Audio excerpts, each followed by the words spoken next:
1967년생 누군가는 지금 이 순간 달력을 펼쳐놓고 숫자를 세고 있을 겁니다. 연금 받기까지 몇 년이 남았는지, 더 일찍 받을 수 있는지, 아니면 조금 더 기다려야 하는지를 말입니다.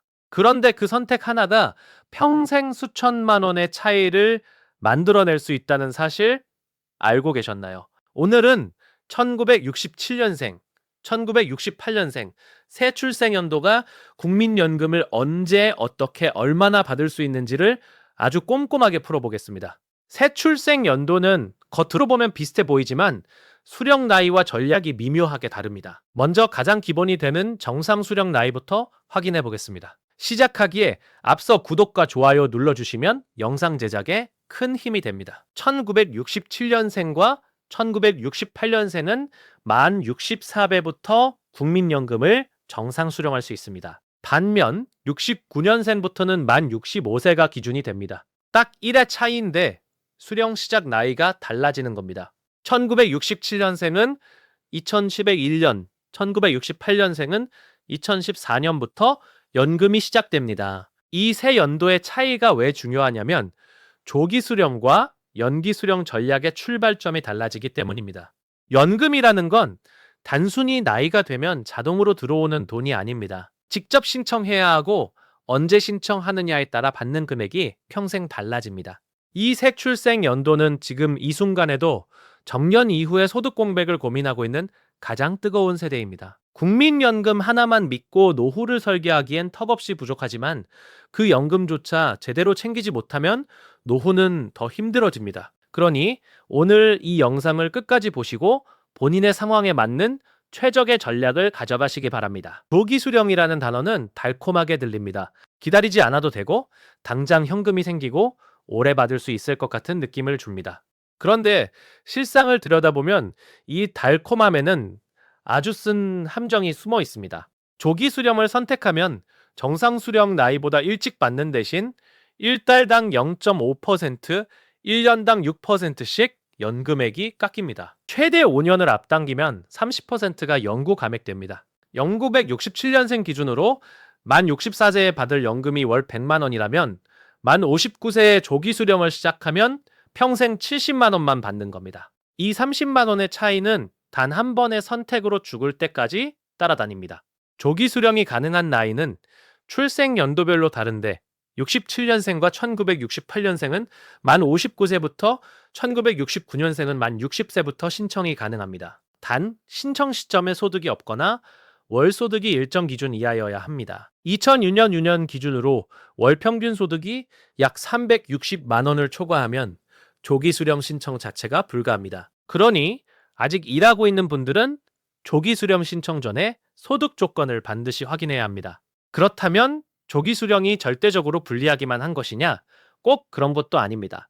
건강이 좋지 않아 기대 수명이 짧다고 판단되거나 당장 생활비가 필요한 상황이라면 조기 수령이 현실적인 선택일 수 있습니다. 문제는 많은 분들이 이 감액의 무게를 충분히 이해하지 못한 채 신청하고 있다는 점입니다. 실제로 2025년 기준 조기 수령자가 100만 명을 넘어섰는데 이 중 약 75%가 월 100만 원도 안 되는 연금을 받고 있습니다. 조기 수령 신청자의 대부분은 생활비가 없어서 어쩔 수 없이 선택했다고 말합니다.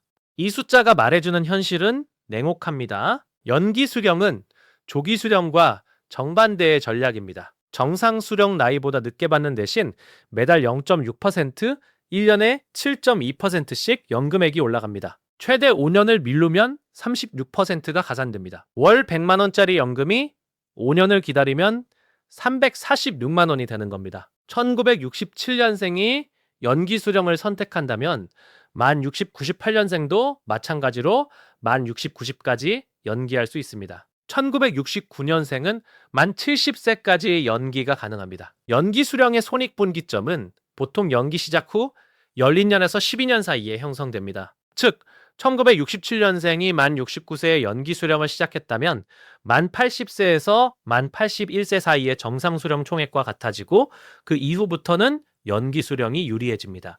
현재 대한민국 남성 평균 기대 수명이 약 80세, 여성은 약 86세임을 고려하면 여성의 경우 연기 수령이 통계적으로 더 유리한 선택이 될 가능성이 높습니다. 다만 연기 수령 중에는 국민연금을 전혀 받지 못하므로 그 기간 동안의 생활비를 어떻게 확보할 것인지가 핵심 변수입니다.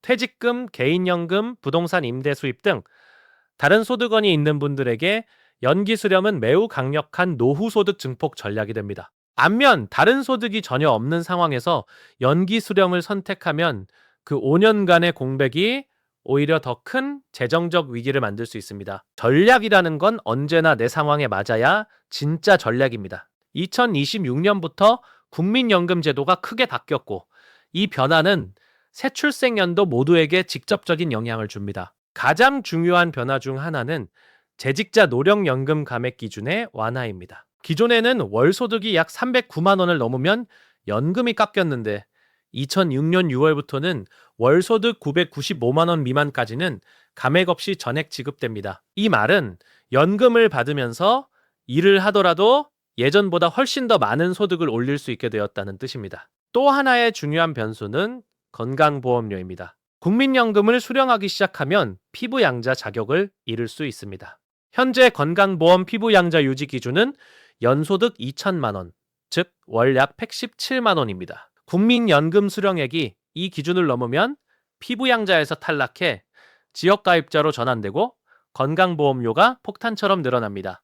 이 때문에 연금 수령을 잠깐 늦추거나 임의 계속 가입으로 납부를 이어가는 전략을 쓰는 분들도 있습니다.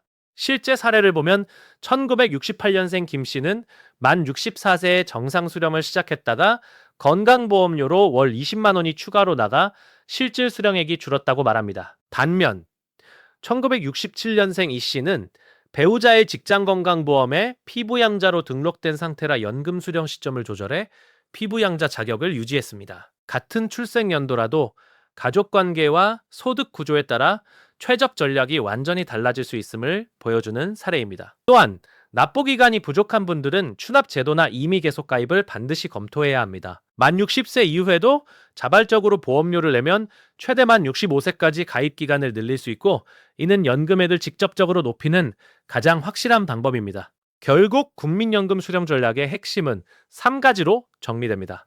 첫째, 본인의 건강 상태와 기대 수명을 냉정하게 판단해야 합니다. 둘째, 연금 외에 다른 소득원이 있는지 확인하고 공백 기간을 버틸 수 있는지를 점검해야 합니다. 셋째, 건강보험료와 기초연금 수급 여부까지 함께 고려해야 진짜 최적 전략이 나옵니다. 65, 967년생은 지금부터 약 5년 후인 2013년생은 2012년, 68년생은 2014년이 기준 시점입니다. 이 시점을 기준으로 5년을 앞당기거나 뒤로 미룰 수 있는 선택지가 열려 있습니다. 조기 수령과 연기 수령 두 선택지 사이에는 최대 66%포인트의 연금액 격차가 존재합니다. 30% 감액된 연금과 36% 증액된 연금을 비교하면 같은 조건에서 평생 받는 총액이 수천만 원에서 수억 원까지 달라질 수 있습니다. 국민연금공단 누리집에서 예산연금 조회 서비스를 통해 본인의 예상 수령액을 직접 확인하는 것이 가장 먼저 해야 할 일입니다. 조기, 정상, 연기 3가지 시나리오별로 총 수령액을 비교해보고 건강보험료 변화도 함께 시뮬레이션 해보세요. 어떤 선택도 정답이 따로 정해져 있지 않습니다. 하지만 아무 준비 없이 나이가 차서야 신청하는 것만큼은 피해야 합니다. 지금 이 영상을 보는 이 순간이 노후를 바꿀 수 있는 가장 빠른 시작점입니다.